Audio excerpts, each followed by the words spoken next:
Welcome, ladies and gentlemen, to yet another Netrunner video. My name's Handsome Monkey, and this time, instead of just kind of throwing you in the deep end and expecting you to kind of figure out things on your own or check out other sources to kind of try and keep up with what's going on the screen, we're going to go into the rules a little bit more and then go with just the kind of core set decks to kind of make sure you can kind of get a grasp of the game before we move on. Because I love this game to pieces, and I want to be doing lots and lots of these kinds of videos. Unfortunately, there's quite a few rules to Android Netrunner, so let's just jump right in there and get started.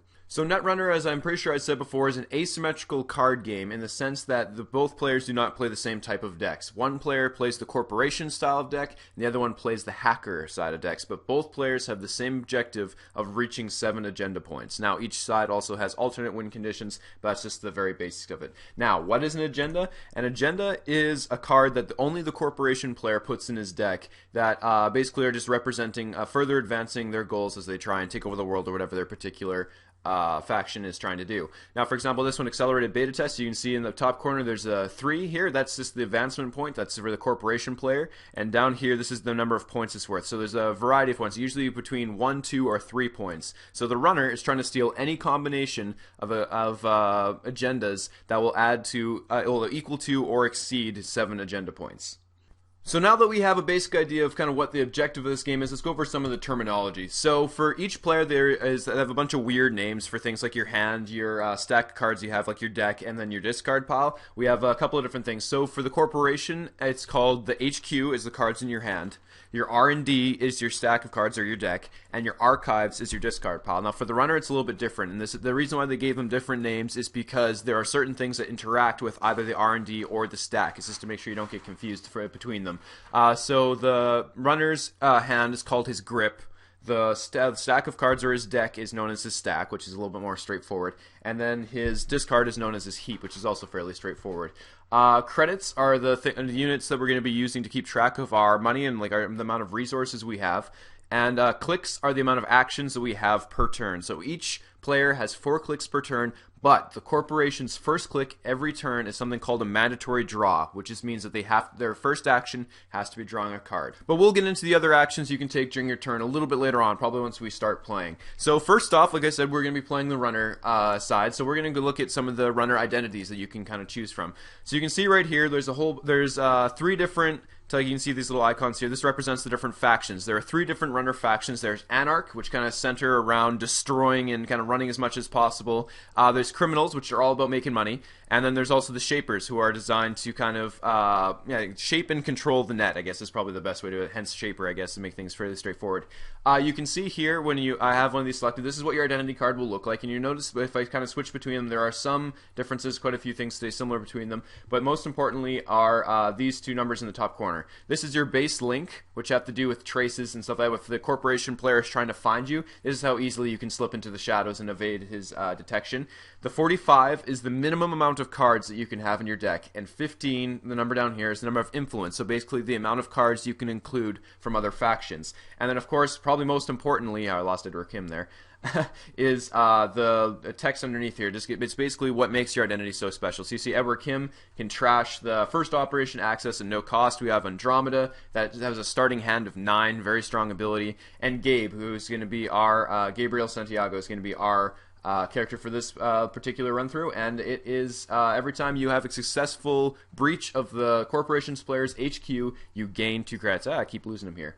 And so he has 0 base links, so it's a little bit tougher for him to slip away. He's a little bit more higher profile of a runner. We have 45 cards to work with and 15 influence points.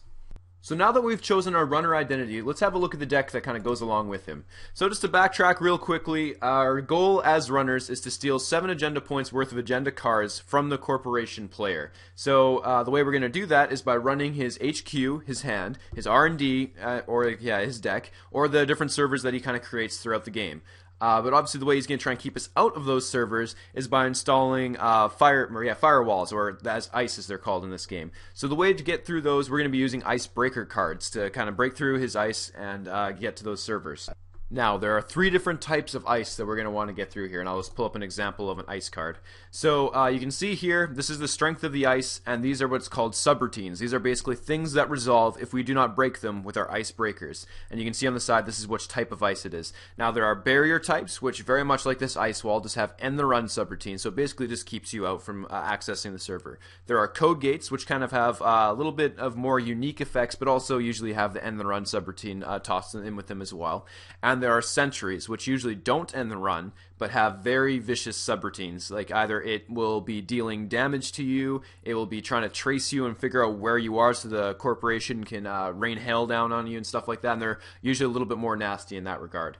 Now, because we are the criminal types, we are excellent at breaking sentries, but not so good at barriers and code gates. So that's where we kind of going to be lending our influence from, is taking technology from the other factions so we can still get into those servers. Because it's nice that it is to kind of get around the more painful subroutines, we also still want to get in and access. So first off, we're going to have our Fractor, which is the barrier breaker type.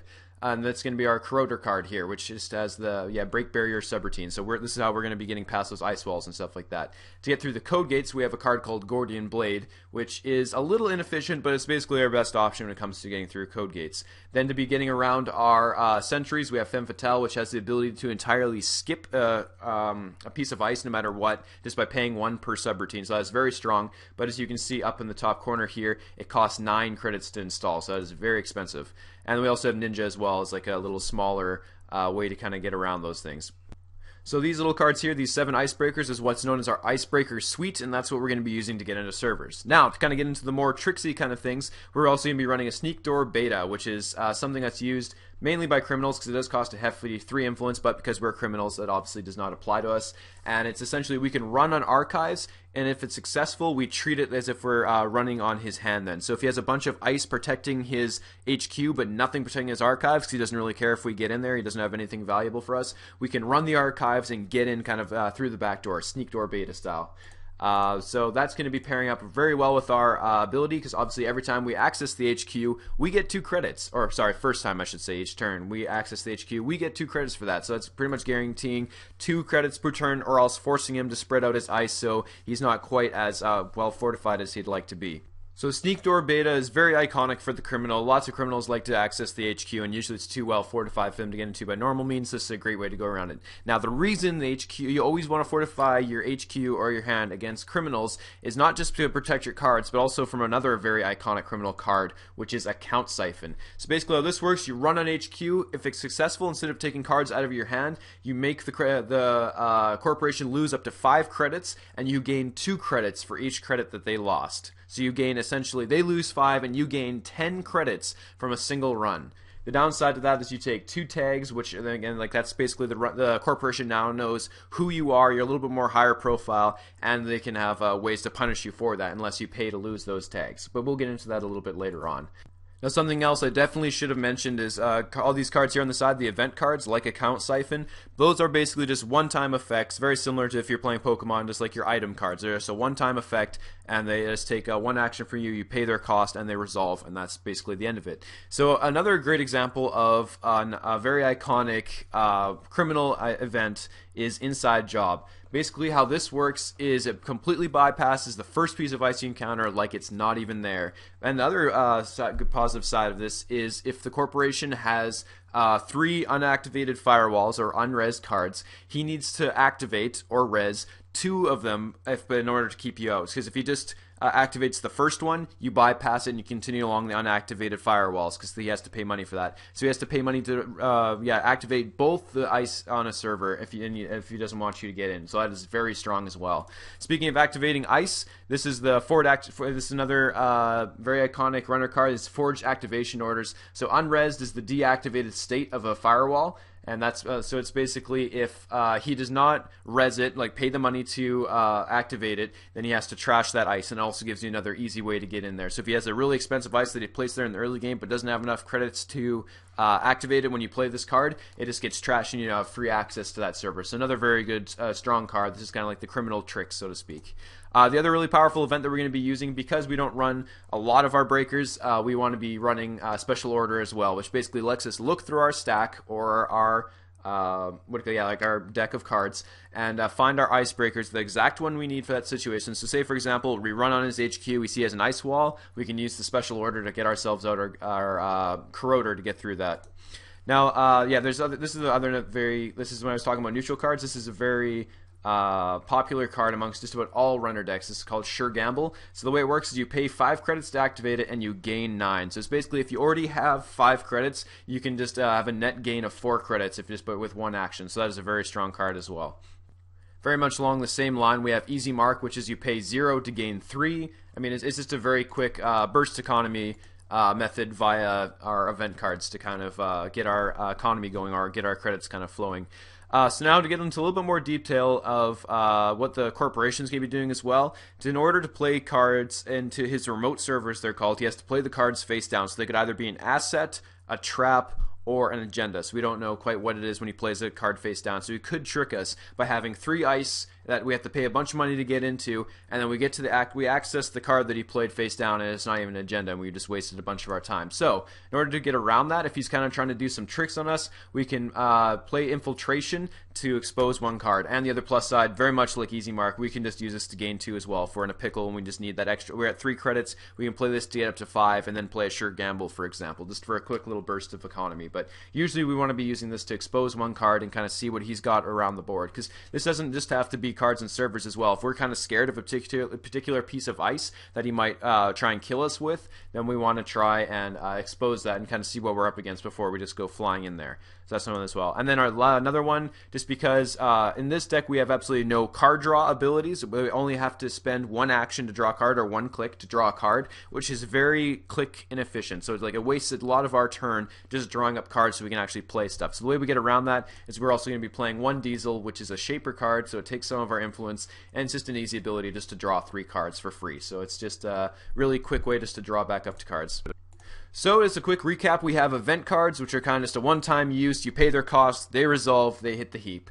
We have icebreakers and programs, which basically get played out in front of you, and they kind of stay as more permanent effects. Resources are kind of like a halfway point between them. They do stay out in front of you, but until once their usefulness is done, then they go to their heap. So for example, we have Armitage Code Busting, which is you pay 1 credit to place 12 credits from the bank, just from basically the credit pile in the middle, onto this card, and then at any time during your turn, you can spend 1 of your clicks or actions to take 2 credits from Armitage Code Busting. So remember I was saying before, the actions, we can just spend 1 click to draw 1 card, we can spend 1 click to take 1 credit. Now we're essentially doubling that until there are no more credits left on this card. So basically, for 6 clicks, we can basically double our click economy.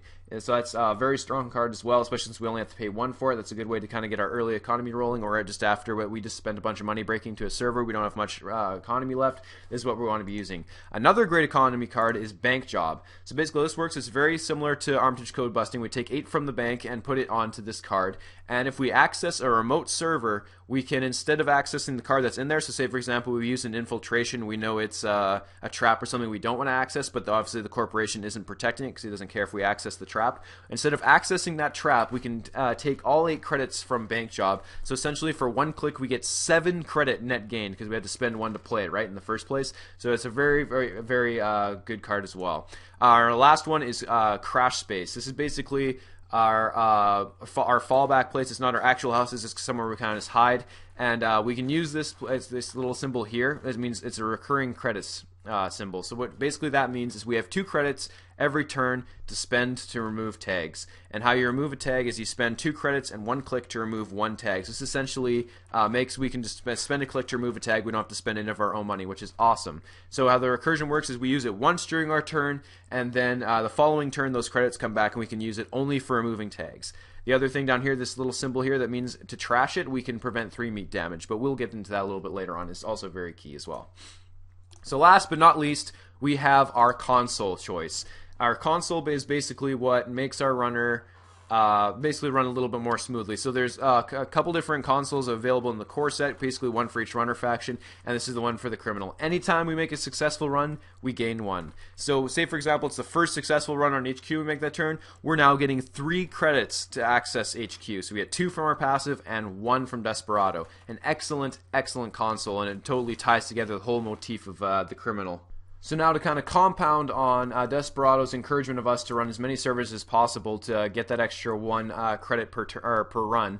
Oh, come on, get out of here. We're also going to be running Data Sucker, which is a virus from the Anarchs that every time we make a successful run on a central server, so his HQ, his R&D, or his archives, we get a virus counter on Data Sucker. And what those virus counters do is we can choose to take one off and place it on ice, and for every virus counter that we put on it, it gets -1 strength for the encounter. So it basically makes it a lot cheaper for us to break in. We don't have to spend as much money boosting up the strength of our icebreakers to get through, because otherwise it gets really expensive to break into things. So this is just a really awesome synergy between those two cards. So now that we have a pretty good idea of kind of what all these cards are, and obviously as we're playing I'll point them out and kind of remind you of what each kind of card does, there's one last thing we have to keep track of as the runner, and that is our memory use. So just our base memory without any consoles or anything, like without Desperado helping us, we have 4 memory. With Desperado installed, that's this +1 here, that's exactly what that means, a little memory chip, that's our memory left. So we'll have a total of 5 with Desperado installed. And each program takes between 1 or 2 memory. So most of the time it's just the one, like Corroder on all of our main breakers, Data Sucker, those all only cost 1 memory. That's what this thing is right here. So we can have technically 5 of those installed, but we also want to have Sneak Door Beta installed as well, which costs a whopping 2 memory. So it's basically, it's twice as expensive as our other icebreakers in terms of memory strength. Man, this is really annoying with it kind of overlapping like that, but whatever. So if we don't have Desperado installed, we have a Sneak Door Beta. We can only have Corroder and Gordian Blade. So obviously, if we can't have one of each kind of type of breaker, which leaves us fairly vulnerable, which is another reason why Desperado helps us out a lot. So obviously, in an ideal world, we want to have Data Sucker and one or both of our breakers here, and then probably either a Fem or a Ninja to get through those sentries. But yeah, kind of have to make that call. So if, say for example, we already have a Sneak Door Beta, a Corroder, and a Data Sucker, say, but I really need the Gordian Blade in order to get into a code gate, I can install the Gordian Blade and willfully on my own turn trash the Data Sucker in order to make sure I have enough memory for that if we only have the 4 memory limit. So that's kind of something else we have to keep in mind. So there you have it, a very brief crash course in the rules of Android Netrunner, as well as a very brief deck spotlight as well. So very shortly we'll be having the video, gameplay video actually featuring this deck, and like, hopefully you guys can kind of see the rules in action. We'll go over the ones we've already covered, as well as go into a little bit more depth of the rules we didn't. Like we didn't cover any of the damage stuff, or how tags affect resources and all that good stuff, trash costs, and other interactions with the corporation player. But you'll be able to kind of see those in action in the next video. Otherwise, hopefully you guys have enjoyed this instructional video, and I'll see you guys around. Take care.